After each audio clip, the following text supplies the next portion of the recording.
Hello and welcome back to my channel.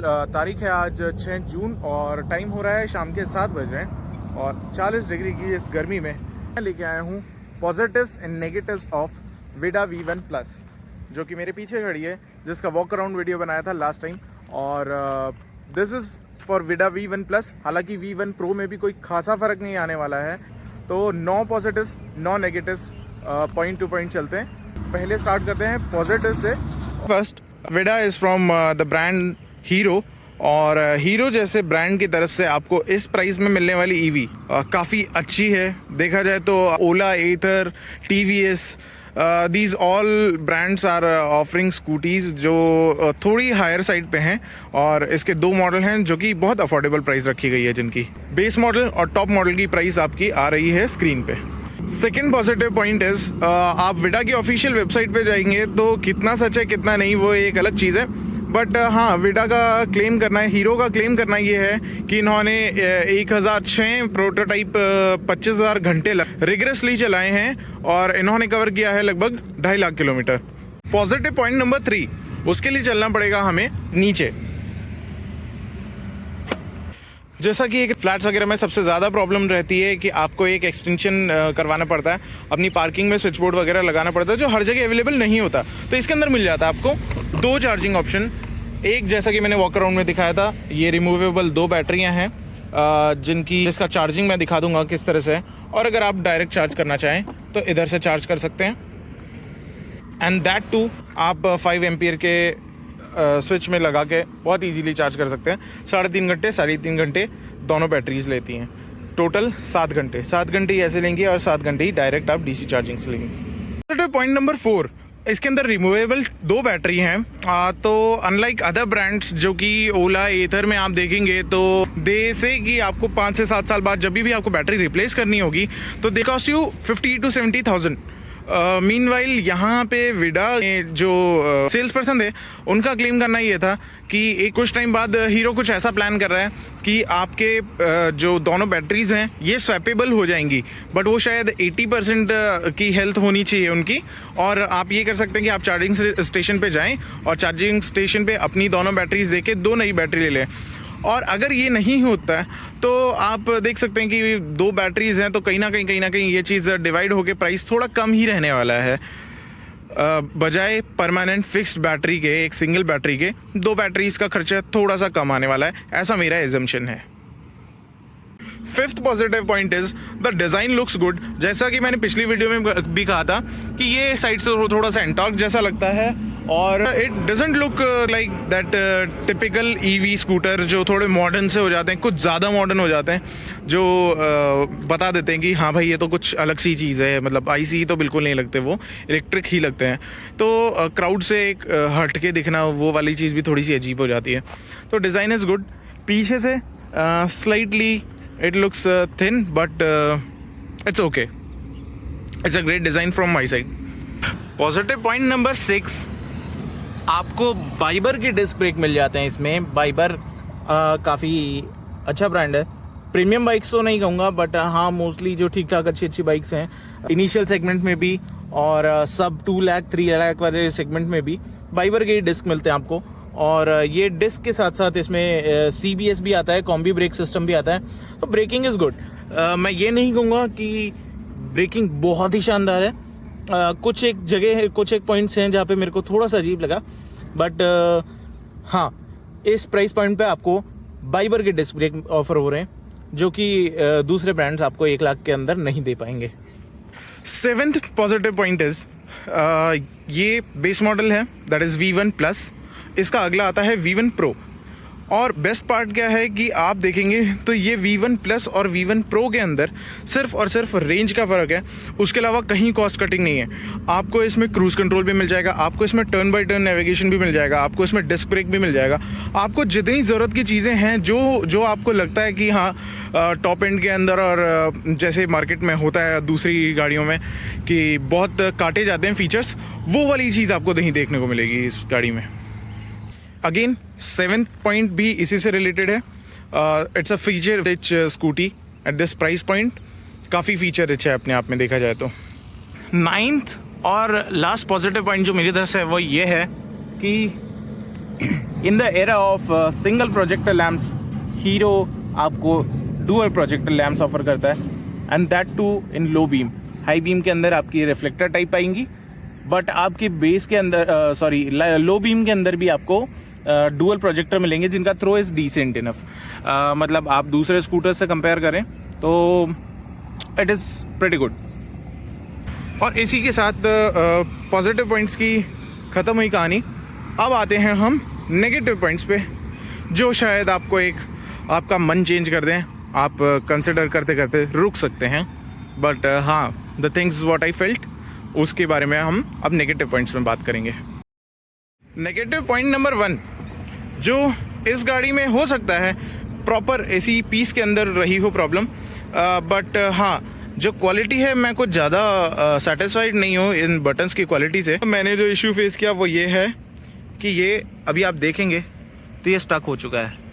जब ये पहली बार हुआ तो एक बार को मेरे दिमाग में बहुत सारे थॉट्स आ गए थे कि लेते या 12 से की ज़रूरत पड़ेगी, और मैं देख रहा हूँ कि ये स्टक होने की वजह से अब ये स्टार्ट नहीं हो पाएगी और ये हमें फ्लैट बिट पे लेके जानी पड़ रही है। अभी आप देखेंगे तो आ गया, अभी ये बाहर आ गया। तो आपको अगर इसको दबाना है तो बड़े ध्यान से दबाना पड़ेगा। बटन्स की क्वालिटी ओके ही है, मैं कुछ ज़्यादा सेटिस्फाइड नहीं हूँ उससे। नेगेटिव पॉइंट नंबर 2, उससे पहले मैं आपको बता दूं कि ये एक पॉजिटिव भी है कि सीट्स आर ब्रॉड और लंबी भी इनफ है, बट यहाँ पे स्प्लिट कर दी गई हैं। ये एक थोड़ी सी नेगेटिव बात है।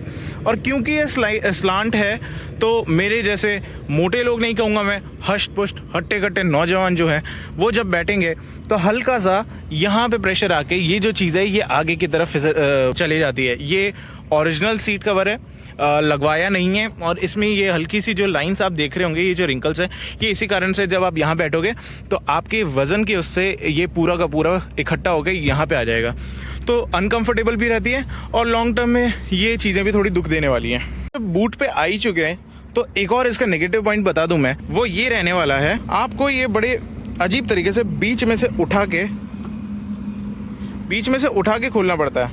प्रॉब्लम क्या आ रही है, जैसा कि मैंने वॉक अराउंड में भी बताया, ये एक सेपरेट है हिस्सा, इसको हटा के एक्सपीरियंस सेंटर में आप देखेंगे यहाँ पे नेट लगा के एक single seater Italian scooter type का डिज़ाइन दिया गया है। बट उसकी वजह से प्रॉब्लम क्या हुई, ये जो लीवर है, लैच है, ये जो यहाँ पे प्लेस रहता था, डिक्की पूरी ऐसे खुलती थी, उसकी वजह से वो बीच में डाल दिया गया है और बीच में से सीट को उठाना पड़ता है, जो बहुत ही अजीब हो जाता है। And that is the only reason जिसकी वजह से सीट को स्प्लिट कर दिया गया है और सीट पूरी एक ना होने के बजाय 2 हिस्सों में बढ़ चुकी है, और डिस्कम्फर्ट भी इसी कारण से है। जब बूट में आ ही चुके हैं तो एक ये चीज़ अच्छी है कि यहाँ पे रबर के पीसेस दे रखे हैं ताकि एकदम से कोई सामान डालते वक्त स्क्रैचेस ना आए।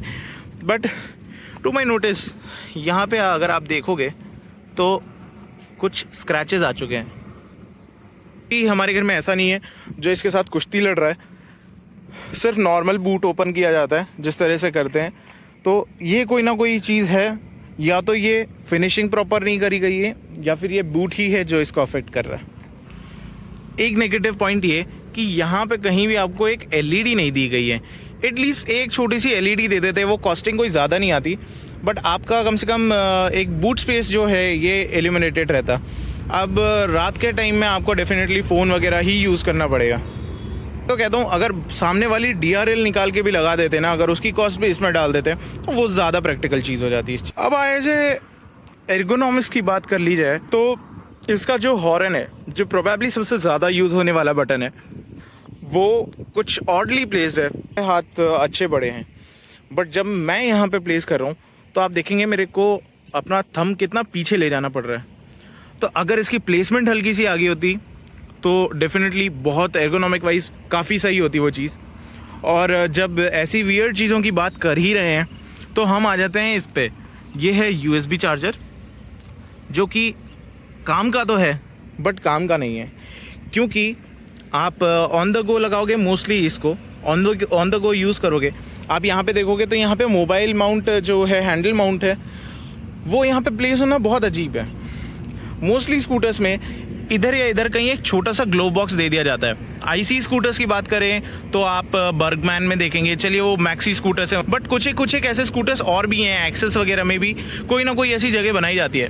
तो आप यहाँ पे चार्जिंग भी तो लगा लोगे, बट आप फ़ोन को ऑन द गो रखोगे कहाँ पे, ये एक बहुत अजीब चीज़ है।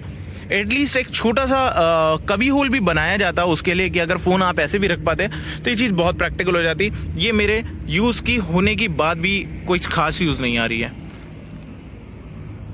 लास्ट नेगेटिव पॉइंट ये है कि इसके अंदर टॉगल बटन से आप देखेंगे तो यहाँ से start navigation from your phone, turn by turn navigation जो है वो दे तो रखा है, बट वो इफ़ेक्टिवली आपके फ़ोन में ज़्यादा अच्छा चल रहा है बजाय कि इसके। कई बार ऐसे ग्लिचेस आते हैं कि आप अगर 50 मीटर्स से आगे आपको राइट आ रहा है ना, तो it will show you 5200 metres, जो कि 5 किलोमीटर 200 मीटर हो जाते हैं। तो वो चीज़ें बहुत कंफ्यूजिंग हो जाती है। इनफैक्ट डिफरेंस ऐसा भी देखा गया है कि मेरे फ़ोन में कुछ और चल रहा है और यहाँ पे कुछ और चल रहा है।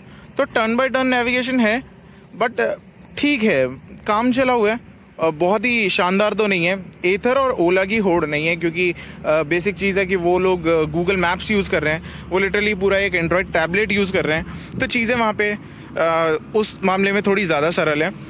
बट देखा जाए तो ये थी मेरी तरफ से पॉजिटिव और नेगेटिव्स ऑफ विडा V1 प्लस। मैंने सारे कवर कर लिए और ऐसा नहीं कहूँगा कि स्कूटर बहुत ही शानदार है, स्कूटर बहुत ही बुरा है, क्योंकि हर गाड़ी में कमियाँ होती हैं, कोई चीज़ परफेक्ट नहीं होती। तो मेरी रिक्वायरमेंट के हिसाब से मुझे सूटेबल लगा ये एंड आई सजेस्टेड फॉर विडा V1 प्लस, क्योंकि इस प्राइस पॉइंट के हिसाब से काफ़ी जस्टिफाइड है। और जैसा कि मैंने बताया कि अगर आप फ्लैट में रह रहे हैं तो थोड़ा दुख देगा आपको वो बैटरी लेके जाना, चार्ज करना, but it makes more sense.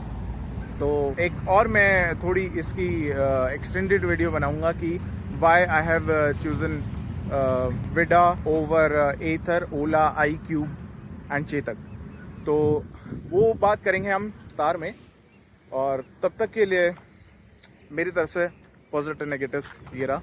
And do like, अगर आपको लगा है ये आपके लिए बहुत अच्छी वीडियो रही है, आपके लिए एक विजन क्लियर किया इसने, और कोई भी डाउट हो definitely I am up for replies. आप कमेंट, एंड अभी भी राइड रिव्यू बाकी है इसका, मैंने ये फ्लिपकार्ट से ऑर्डर किया है, कितना प्राइस आया है वो सारी चीज़ें भी डिस्कशन डेफिनेटली होगी। Thanks for watching.